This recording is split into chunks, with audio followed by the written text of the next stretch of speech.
All right, guys, so I've been thinking, and I'm going to share with you what I've been thinking. All right, so what I've noticed the enemy doing here on earth is something very nefarious and diabolical. And who do I mean by the enemy? Well, Satan. Our battle is not against flesh and blood. Okay, we battle things in the spirit realm. The natural came from the spiritual. So let's kind of like demystify a few things, all right? Our enemy, it says in the Bible, is the prince of the power of the air. It says the whole world lies under the sway of the wicked one. Okay, this is not hyperbolic. It's not sensationalism. It's the truth, okay? And so what has the enemy craftily done? Well, it's been so crafty that he does it right underneath our noses, and we assume we're just fighting against, a certain political party or fighting against a person, a politician. Now, don't get me wrong, we have to identify who is agreeing with the devil. It's important, but we have to understand where it emanates from, and it's from the devil himself, okay? So let's not get things twisted. Let's understand that our battle is against unseen forces, spiritual forces, who, for the time being, they've been allowed to have a certain amount of power. But at the end of the day, as it says in the Bible, every enemy is underneath Jesus' feet, or his footstool. Okay, that's our confidence, that's our hope. All right, and we're also sons and daughters of God. We have more power than we realize, and I believe God wants to activate that in us and through us, and we'll be seeing more of that power release in the coming days, okay? But we're kind of waiting right now, as the disciples did at Pentecost, to receive power from on high. I believe that. I believe it's coming. But what has the enemy done? Okay, let's talk about, it also says in the Bible, Paul says this in the New Testament, we are not ignorant of the enemy's schemes, okay? So we're not ignorant. He wants to give us understanding and awareness. If you're in military and you're fighting against a nemesis, you want to be able to understand the tactics of your nemesis, okay? So from the very beginning, we see the devil wants to destroy, dilute, pollute the seed of God, the image bearers of God. In Latin, we're called the Imago Dei. We are distinctly made. It says in the Bible, in the book of Genesis, God said this, let us make man in our own image. We are different fundamentally, fearfully and wonderfully created, unlike any other creation, okay? So what has the enemy done? I don't know why this is taboo. Well, I understand that, but I want to untaboo this, all right? In the book of Genesis, before God sent the flood with Noah, we see it says that the sons of God found the daughters of man attractive. And theologically, scholars have, I think, universally discerned, or I guess you say interpreted this to be fallen angels, those who were cast out of heaven. A third of the angels were cast out of heaven along with Lucifer, Satan, and they reproduced with women, and they created a species called the Nephilim, okay? And they were known as heroes of renown. There's a lot of stuff you could talk about that. Other people have had more revelation than I have, but this stuff is real, guys. It's very, very real. And so the enemy has been hell-bent on distorting and destroying the seed of God. And so whatever that looks like, however it's manifested, whether it's the DNA, and we see other kind of really sickly things he's done all throughout human history through people that I'm not going to necessarily talk about. But one of the main things we see manifested today is the destruction of the Imago Dei, the termination of life. The devil hates life, and he will manifest that in whatever way he can, through whomever he can. One of the first things I want to talk about is child sacrifice. And we really see that all throughout human history, right? We saw that in the Old Testament with the god Molech. There were different civilizations who would sacrifice their children to Molech. And that's what's happening now, guys. We're seeing millions of children sacrificed to the demonic god Molech in the form of abortion. And it's the enemy is very nefarious and crafty with how he introduces abortion, right? It's very euphemistic. And it's labeled as women reproductive rights, social justice. It's labeled as, a human right for women. All the while, that is saturated with destruction and the eradication of human beings to the tune of millions across the world. And that is the truth. The murder, destruction of human beings, and its funnel, it emanates from the devil. And let me just say this very quickly. In Matthew chapter 4, it says that the devil took Jesus up to a high, mountain or a place, a rooftop. I don't know exactly, I'm paraphrasing. But he said to him, if you bow down and worship me, I will give you all of these kingdoms. And of course, Jesus repudiated him. But what I want to say is, guys, the devil has craftily lured people in unwittingly, but also wittingly. If he did it to Jesus, why would he not do that to human beings? And again, I want to demystify some of this stuff, guys. It's not sensational.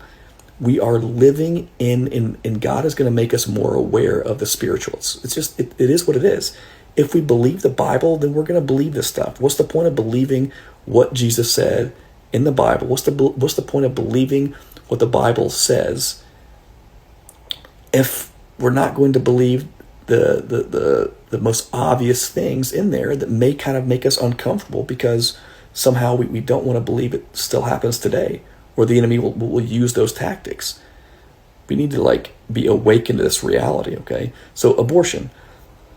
Let's look at another tactic, the LGBTQ spectrum.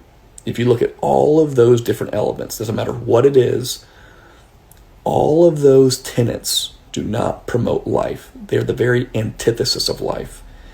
And the people who run the LGBTQ agenda, I'm not talking about the people, I really believe they're mostly victims.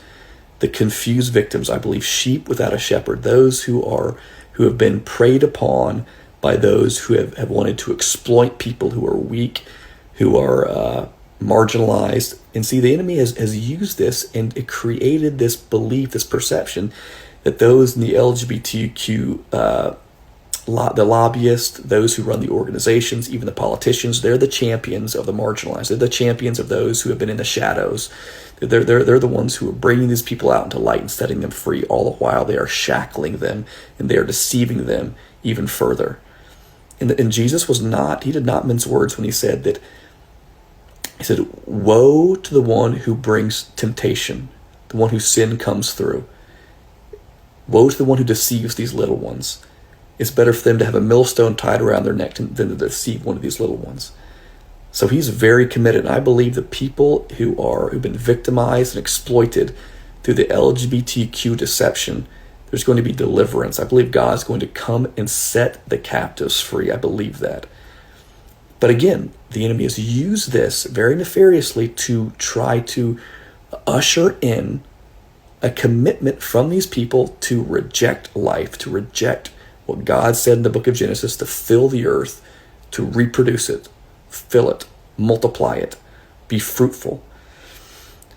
And so another thing is assisted suicide, right? Euthanasia. We're seeing that happening more and more all throughout the world. Canada is becoming, I think, a champion of this. There's some pretty sick things going on there with euthanasia, where literally people can just come in and commit suicide, and you have physicians assisting them to commit suicide. We're seeing that permeate throughout the world.